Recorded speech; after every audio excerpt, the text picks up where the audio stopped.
নমস্কার বন্ধুরা, আমার রূপসা কিচেনে তোমাদের সবাইকে স্বাগত। আজ আমি তোমাদেরকে চিকেনের একটা নতুন রেসিপি করে দেখাবো। সেটা হলো দই চিকেন। তোমরা তো দই চিকেন অনেক খেয়েছো, কিন্তু এইভাবে দই চিকেন কোনোদিন খাওনি আশা করি। একদম নতুনভাবে, একদম খুব কম উপকরণ দিয়ে আজকে আমি তোমাদেরকে একটা নতুনভাবে দই চিকেন করে দেখাবো। এর জন্য প্রথমে আমাকে চিকেন নিয়ে নিয়েছি আমি 600 গ্রাম মতো। একটু চিকেনের পিসগুলো একটু বড় করবেন, ঠিক আছে? এরপর আমি এটাকে একটুখানি নুন মাখিয়ে 5 মিনিট মতো রেখে দেব।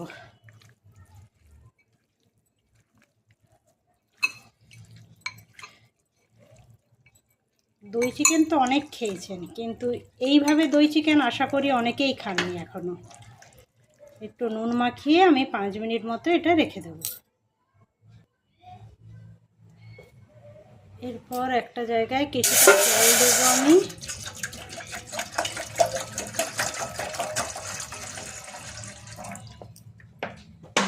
এই জলটার মধ্যে আমি চিকেনটাকে একটুখানি সেদ্ধ করে নেব। এরপর আমি একটা জায়গায় জল ফুটতে দিয়েছি, আর এই জলটার মধ্যে আমি চিকেনের পিসগুলো দিয়ে দেব।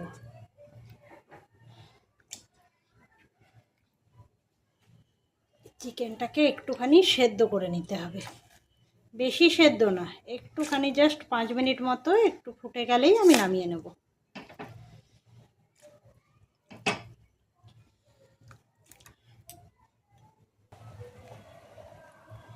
এই দেখুন, চিকেনটা আমার 5 মিনিট মতো সেদ্ধ হয়ে গেছে। আমি কিন্তু খুব বেশি সেদ্ধ করব না। এরপরে তুলে নেব।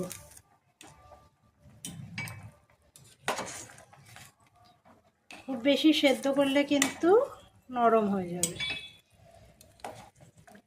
এরপর জল ঝরিয়ে আমি তুলে নেব, আর এই জলটাকে আমি রেখে দেব।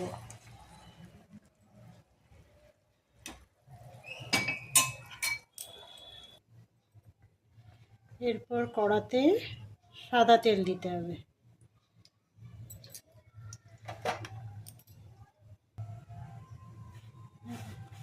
তেলটা গরম হয়ে গেছে। তেলটা গরম হওয়ার পর না 1 চিমটে নুন দিয়ে দেবেন। তাতে কি হবে, মাংসগুলো তেলে ছিটে যাবে না। এরপর আমি একটা একটা করে মাংস ভেজে নেব।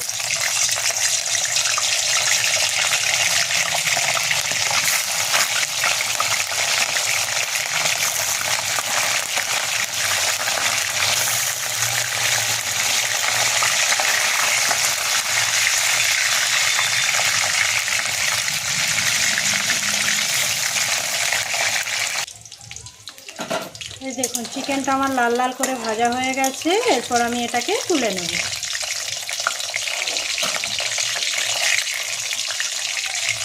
এই রকমভাবে আমি বাকি চিকেনগুলোও ভেজে নেব। এই দেখুন, চিকেনগুলো আমার ভাজা হয়ে গেছে। এরপর ওই তেলে আমি 1 চামচ ঘি দেব, আর ওতে শুকনো লঙ্কা ফোড়ন দিলাম, আর দেব একটুখানি গোলমরিচ গুঁড়ো, এই 1 চামচ মতো।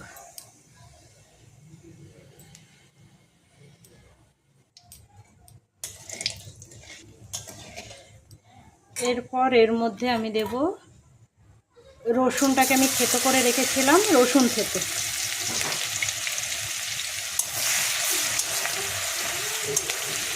এখানে রসুনটা কিন্তু একটু বেশি লাগবে। এবারে রসুনটা একটু ভাজা ভাজা হোক। এই দেখুন রসুনটা আমার ভাজা ভাজা হয়ে গেছে। এরপর আমি এর মধ্যে দেব টমেটো কুচি। টমেটো কুচিটা কিন্তু একটু বেশি দিতে হবে। আমি 600 গ্রাম মাংসের জন্য বড় বড় 3টে টমেটো দিয়েছি।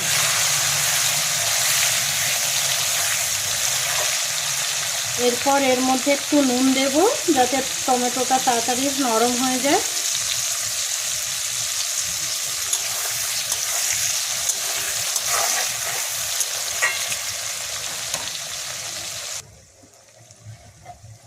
এরপর আমি এতে দেব কাশ্মীরি লঙ্কা গুঁড়ো।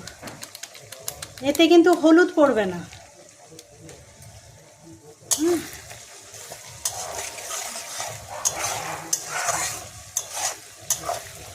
নুনটা কিন্তু দেখে দেবেন, কারণ সিদ্ধের সময় মাংসতে নুনটা মাখানো ছিল, তারপরে টমেটোটা নরম করার জন্য নুনটা দিয়েছি। আপনারা নুনটা কিন্তু দেখে দেবেন। এরপর আমি এর মধ্যে চিকেনটা দিয়ে দেব।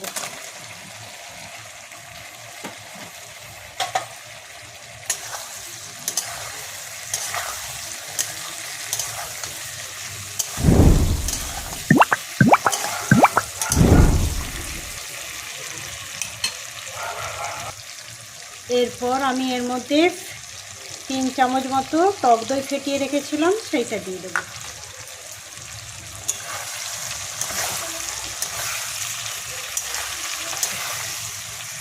টক দইটা একটু ভালো করে মিশিয়ে নিতে হবে।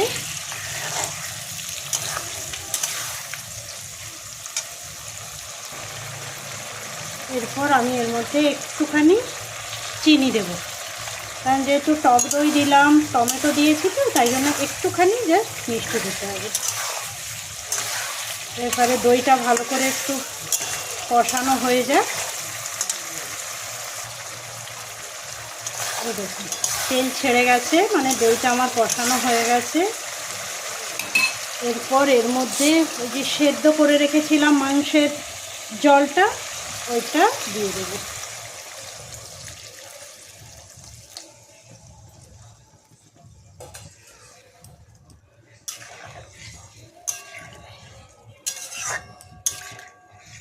দিয়ে এবারে একটু ঢাকা দিয়ে দেবো 5 মিনিটের মতো।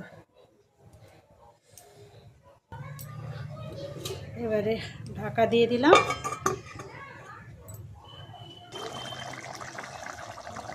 এই দেখুন আমার দই চিকেনটা মোটামুটি রেডি হয়ে গেছে। এটা রুটি পরোটা দিয়ে খাবেন তো, তাই একটু রস রাখবেন। হয়ে গেছে, এবার আমি কিন্তু নামিয়ে নেব। এই দেখুন আমার দই চিকেনটা রেডি হয়ে গেছে। এইভাবে আপনারা একবার বানিয়ে দেখুন, আর অবশ্যই আমাকে কমেন্ট করে জানান কেমন হয়েছে। আর এই রকম নতুন নতুন রান্নার রেসিপি পেতে আমার চ্যানেলটিকে অবশ্যই আপনারা সাবস্ক্রাইব করে আমার পাশে থাকুন।